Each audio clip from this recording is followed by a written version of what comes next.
3. 수수께끼를 밝히다. 홈즈는 약속대로 일시경 대령의 끼견실로 돌아왔다. 그는 자그마한 몸집의 중년 신사와 함께 있었는데 그는 맨 처음에 강도에게 당한 액튼 씨였다.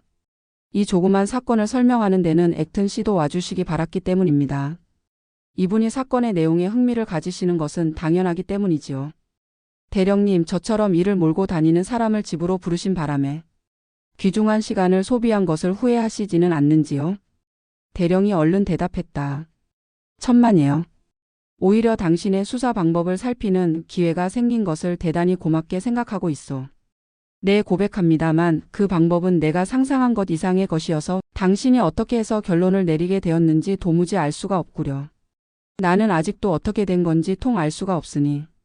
설명드리면 너무 쉬워서 실망하실지도 모르지만 제 수사 방법에 흥미를 느끼시는 분에게는 감추지 않고 이야기하는 것이 저의 습관입니다. 그러나 우선 아까 화장실에서 혼이 나서 그런지 몸이 좀 노곤하군요. 브랜디를 한 잔 마시고 싶은데요. 대령님, 요즘 체력이 약해져서. 아까와 같은 신경 발작은 이젠 일어나지 않겠죠? 홈즈는 유쾌하게 웃었다. 그건 나중에 말씀드리죠. 제가 결론에 도달한 경로를 더듬으면서 사건을 설명해 나가겠습니다. 제 추리에 분명하지 않은 점이 있으면 이야기 도중에라도 물어보십시오.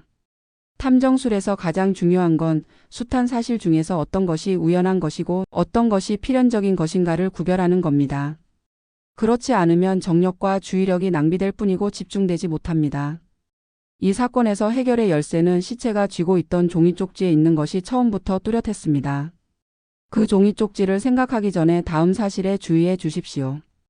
알렉 커닝검의 이야기대로 범인이 윌리엄을 사살하고 도망쳤다면 시체의 손에서 종이를 찢어낸 건 총을 쏜 남자가 아닌 게 분명합니다.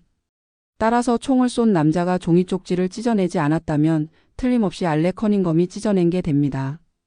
왜냐하면 노인이 2층 방에서 내려왔을 때에는 이미 하인들이 몇 사람 현장에 나와 있었기 때문이지요. 이건 아주 간단한 점인데 경감이 그걸 못 본 까닭은 이군의 유지라는 분이 이 사건에 관련이 있을 리가 없다고 처음부터 생각하고서 사건에 착수했기 때문입니다. 하지만 나는 절대로 미리 정해놓지 않고 사실이 가리키는 대로 순순히 따르는 것을 습관으로 삼고 있습니다. 그런 까닭에 수사의 첫 단계에서부터 알렉 커닝검을 수상하다고 본 것이지요. 그래서 경감이 가져온 종이 쪽지를 세밀하게 조사했지요. 그래서 곧 대단히 묘한 필적이라는 걸 알아냈습니다. 이걸 보시지요. 무언가 별다른 점을 알아차리지 못하시겠습니까? 대령이 말했다. 글자가 몹시 고르지 못하군. 헤이터 대령님, 이건 두 사람이 한 단어씩 교대로 쓴 겁니다. 비교해보면 곧 알게 됩니다. 글자의 느낌이 교대로 강했다가 약했다가 합니다. 대령이 외쳤다. 정말 그렇군. 이젠 금방 알아보겠는데 왜 두 사람이 이런 편지를 썼을까요? 그건 좋은 일이 아니기 때문이었고 또 서로 상대를 믿지 않았기 때문에 나쁜 짓을 하는데 상대방이 관련되지 않으면 안심이 안 된다고 생각했기 때문입니다. 그런데 두 사람 중에서 강한 느낌을 주는 글자를 쓴 사람이 주모자입니다. 왜 그렇게 되나요? 글자를 비교해 보면 알게 됩니다. 하지만 그보다 뚜렷한 이유가 있습니다. 강한 느낌의 글자를 쓴 사람이 먼저 한 단어씩 떼어놓고 썼다는 결론이 나옵니다. 그래서 비워놓은 칸이 좁은 바람에 나중에 쓴 사람이 철자가 긴 단어를 적는데 애를 먹었습니다. 그 사람이 나중에 쓴 것이 확실합니다. 그러니까 먼저 쓴 사람이 이 사건을 계획한 것이 되지요. 액튼 씨가 외쳤다. 신기하군요. 그러나 이것은 아직 표면일 뿐입니다. 이제부터 중요한 점으로 들어가겠습니다. 아직 모르시겠지만 전문가들은 글씨에서 나이를 추정하는 게 상당히 정확해서 보통의 경우 글씨를 쓴 사람이 몇십 대인가 대강 알아맞출 수 있습니다.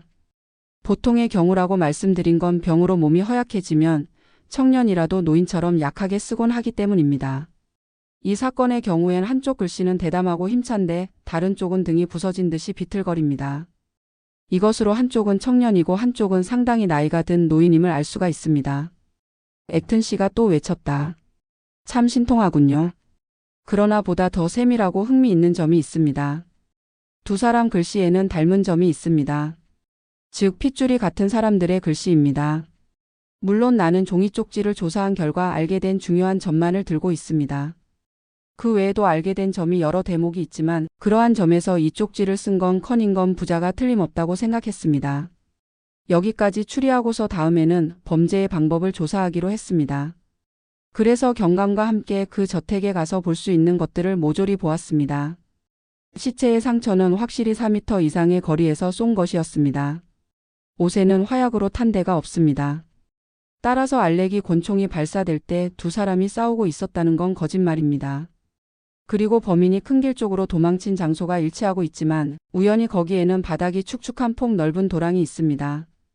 그 도랑에 구두발 자국 같은 것이 보이지 않으므로 커닝건 부자가 이 점에서도 거짓말을 하는 것이어서 범행 현장에도 괴한이 있었다는 것은 사실이 아니라는 것이 분명해졌습니다. 다음엔 이 이상한 범죄의 동기를 생각해 보았습니다. 우선 액튼 씨 저택에서 있었던 강도 사건의 이유를 풀어보려고 했습니다. 액튼 씨, 나는 대령님 이야기에서 당신과 커닝건 집안 사이에 소송이 있는 것을 알았습니다. 그래서 범인은 소송의 중요한 서류를 훔칠 작정으로 당신의 서재에 침입했다고 추리했습니다. 홈즈는 미소를 짓고서 다시 말했다. 그들은 필요한 서류를 찾아내지 못했기 때문에 흔한 강도의 소행으로 보이려고 아무거나 닥치는 대로 훔쳐간 거지요. 거기까지는 확실하지만 아직도 모호한 점이 많았지요. 특히 그 편지의 잃어버린 부분을 꼭 입수해야 했습니다. 시체의 손에서 편지를 찢어낸 건 알렉이었던 게 확실했습니다. 또 알렉이 자기 가운의 호주머니 속에 집어넣은 것도 대체로 틀림없었지요. 그 이외에 어디에 숨길 데가 있겠습니까? 문제는 그것이 아직 그 속에 있는 가였습니다. 그래서 일단 찾아볼 가치는 있다고 생각하고 그 저택으로 간 겁니다. 기억하시겠지만 우리는 부엌 입구에서 커닝건 부자와 만났습니다. 물론 두 사람에게는 편지라는 중요한 증거물이 남아있다는 사실을 상기시키지 않는 것이 가장 중요했습니다. 눈치채면 당장에 찢어버릴 테니까요. 경감이 편지의 나머지 부분이 중요하다고 이야기하려 했을 때 내가 발작을 일으켜 넘어졌기 때문에 교묘하게 화제를 돌릴 수 있었던 셈이지요. 대령은 웃으면서 외쳤다. 우리들의 걱정은 헛수고였군. 발작은 꾀병이었다는 거로군요. 나는 새삼스럽게 감탄하면서 말했다. 의사 입장에서도 잘한 거였어요. 홈즈가 말했다. 그건 흔히 써먹는 기술입니다. 그 발작이 가라앉은 뒤에 일부러 시간을 잘못 적은 척하고 커닝건 노인에게 12시라는 글자를 쓰게 하여 편지의 12시와 비교해 볼 수 있게 했지요. 나는 외쳤다. 참, 난 정말 바보였군 그래. 홈즈는 웃으며 말했다. 내가 실수했기 때문에 자네가 동정한 건 잘 알고 있네. 자네에게 그런 걱정을 끼쳐 미안했어. 우리는 다음에 2층으로 올라갔는데 방에 들어가 방문에 가운이 걸려 있는 걸 보자 탁자를 뒤엎어 주위를 딴 대로 쏠리게 하고는 몰래 빠져나가 호주머니를 뒤졌습니다.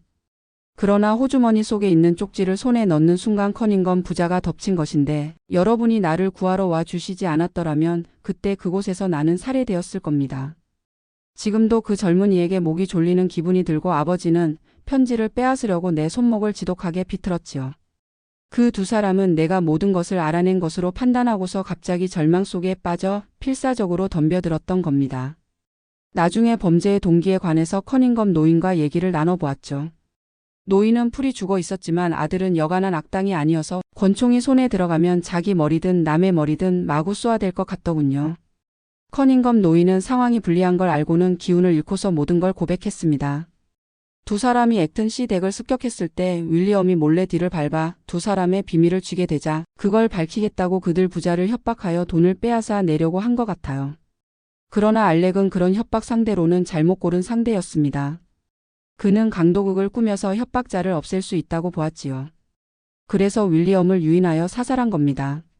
만일 편지를 죄다 되찾아 세밀한 점에 유의했더라면 오히려 혐의를 전혀 받지 않게 되었을지도 몰라요.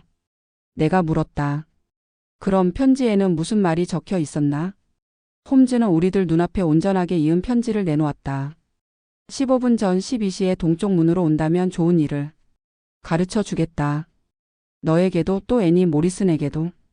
아마 대단히 이득이 되는 일이다. 하지만 이 일을 다른 사람에게 말해서는 안 된다. 대체로 내가 예상한 대로요.